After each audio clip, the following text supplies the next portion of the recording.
싸게 견적 탁 넣는데 그 뒤에 폭탄이 이만한 게 있는 거야. 이제 허가를 받은 업체, 어느 정도 인지도가 있는 업체, 그리고 견적을 받았을 때 항목들에 대한 거.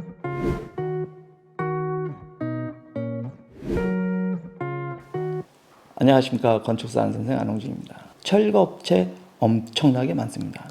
그 중에 잘하는 업체가 있고 잘 못하는 업체가 있습니다. 그리고 또 하나는 건물주를 속이는 사람 업체가 있고 건물주를 속이지 않는 업체가 있습니다. 근데 그 업체들이 왜 그럴까요?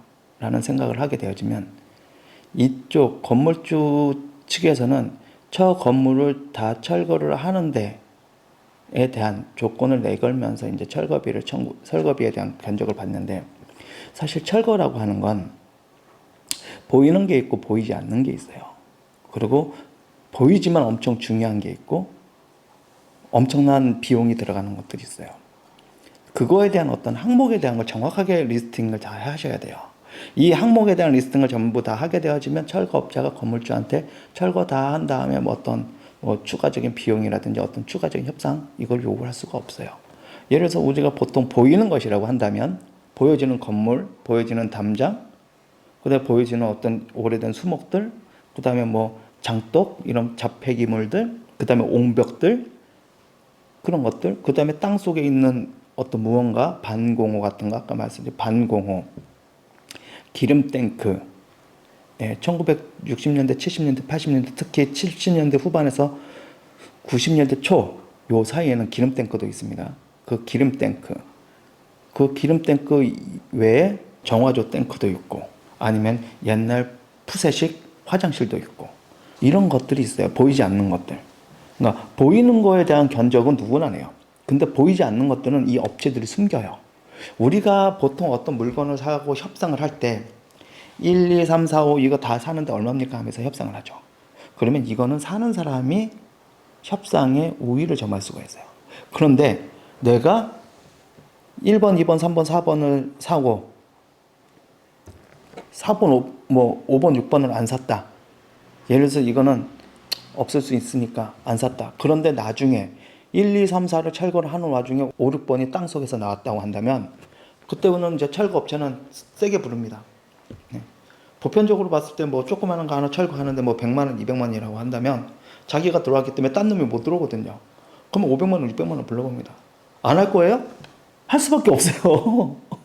그게 꼬이는 거예요, 그게. 저 사람은 이 안에 이것도 있겠다라는 걸 알면서도 이걸 견적을 안 넣어요. 말도 안 해.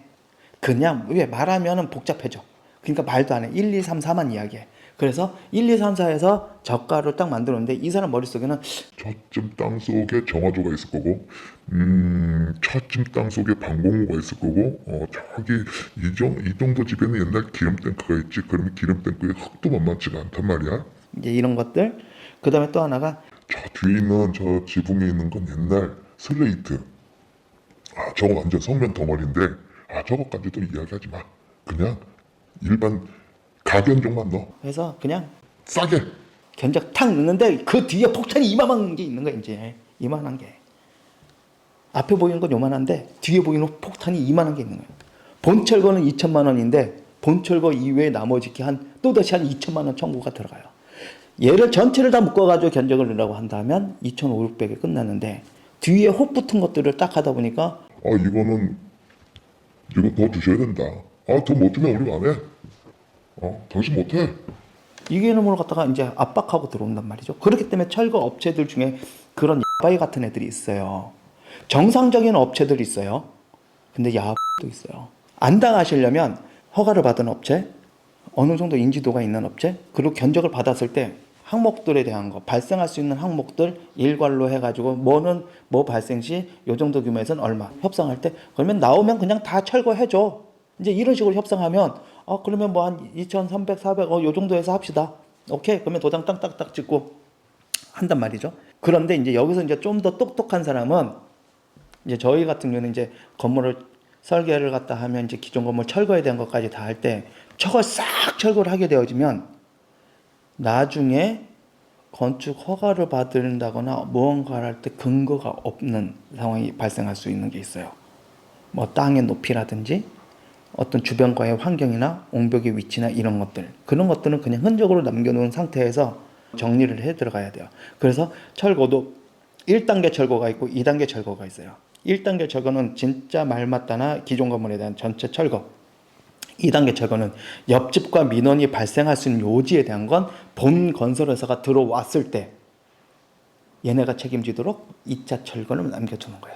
뭐 옹벽, 담장, 인제 이런 것들, 그런 것들은 이제 일반 건설회사에서도 똑같이 이제 다 할 수 있거든요. 물론 이제 담장 철거하는데 뭐 철거 관련해가지고 뭐 신고할 필요도 없는 거고, 담장 뭐 1m짜리 2만 혹은 2m짜리 뭐 유는 담장 같은 거 옆집하고 해가지고 철거하고 나서 중공료 다시 쌓는데, 예, 그런 것들은 뭐 대상이 아니거든요. 기존의 철거 업체가 철거를 해야 될 범위와 건설사가 철거를 해야 될 범위를 정확하게 나눠주면 되고, 그리고 또 하나가 철거업체가 어느 정도까지 해줘야 되면 상수도, 건물을 바로 짓는다면 상수도하고 전기는 존치를 해야 돼요. 왜냐면 철거 이후에 지질조사를 하러 올 때 수돗물이 연결이 돼 있으면 우리 그 물차라고 하죠. 그 지질조사할 때 물이 필요하거든요. 그게 한 40만 원 해요. 어떤 지역은 또 50만 원 받더라고요. 근데 수도관 존치해 놓으면 여기서 물 갖다 써버리면 되고 전기 갖다 써버리면 되기 때문에 내 돈 50만 원을 줄일 수가 있어요. 그리고 또 하나가 여기 안에 이제 뭐 기존에 도시가스가 있다. 그러면 도시가스 멸실 신고까지 다 해달라 이거예요. 수도 전기는 존치하고 도시가스 멸실 신고 다 해달라.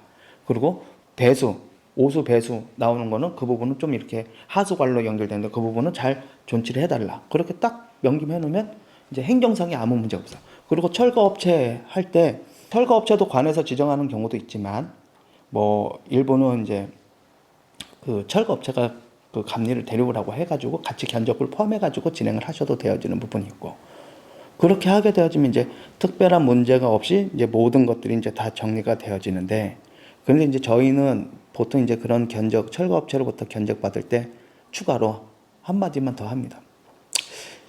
1톤차 혼합 쓰레기 한 차분에 대해서 견적을 같이 넣으셔요 라고 해요. 네. 그러면 한 30만 원 정도 해요. 어떤 거는 1톤 차니까 30만 원, 뭐 20만 원, 30만 원 이 정도 해요. 혹은 15만 원. 크기에 따라서 달라요. 왜 그걸 하냐 하면 건물을 철거를 딱 하면 온 동네방네 쓰레기가 이 집으로 다 모입니다. 뭐 저쪽 집에 뭐 한 100m 집에서 장롱 가지고 오고, 뭐 어떤 집에서 옛날 뭐 그 노부모 옷 못 버렸던 옷 같은 거 막 여기서 갑자기 냉장고 튀어나오고 어디서 나오고 어디서 나오고, 그래가지고 동네에 있는 쓰레기가 한 산더미가 돼요. 여기서 중요한 거. 그래가지고 옆집하고 싸울 거예요? 싸우실 거냐고. 야 니네 쓰레기 가져가 막 플랜카드 걸면서 쓰레기 갖다 버리지 마세요 막 이렇게 하실 거예요? 아니요, 그러지 마세요. 어차피 건물을 짓는 당신이 약자이기 때문에 건물을 짓는 입장에선 그 쓰레기 그냥 한번 치워줘. 그냥 치워줘요. 그냥. 그래봐야 30만 원이야. 치워줘요.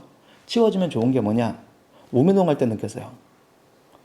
건물을 철거를 할 때 제가 철거업체한테 한 차분에 대한 거는 첨부를 하시라 했더니 건물주가 한 차분을 왜 첨부를 하냐 하더라고요. 그래서 이런저런 사유가 있어서 하는 게 낫다 했더니 하지 않았으면 좋겠다 하는 거예요. 그래서 하시는 게 낫다 해가지고 했어요.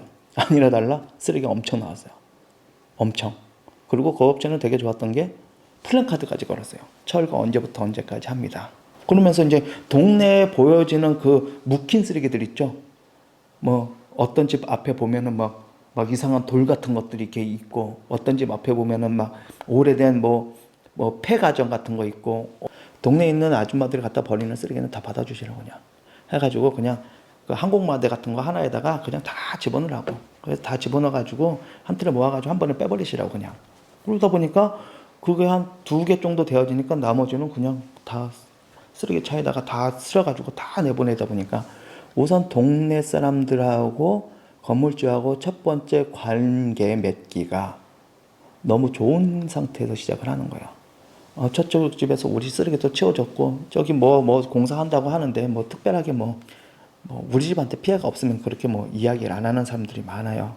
물론 이제 악성 빼놓고는 뭐 악성도 있습니다. 뭐 근데 그거 고민하면서까지 뭐 공사에 대한 거 생각할 필요 없고, 주변 사람들하고 관계가 좋아지게 되어지면 그 땅에 건물이 막 올라갈 때 사람들이 좀 약간 힘들다 하더라도 좀 이렇게 봐주시는 것도 있고, 또 뭐 원래 일로 다니는 길인데도 이렇게 돌아다니시는 분들도 있고, 그 마을에 같이 혼합돼 가지고 같이 잘 살기 위해서는 철거를 하실 때 몇 가지들, 아까 말씀드렸던 어떤 내용들하고 지금 방금 말씀드렸던 내용들에 대해서 잘 버무려 가지고 철거 업체를 갖다 선정하십시오. 철거 금액 보고 철거 업체를 선정할 수 있는 건 하수예요.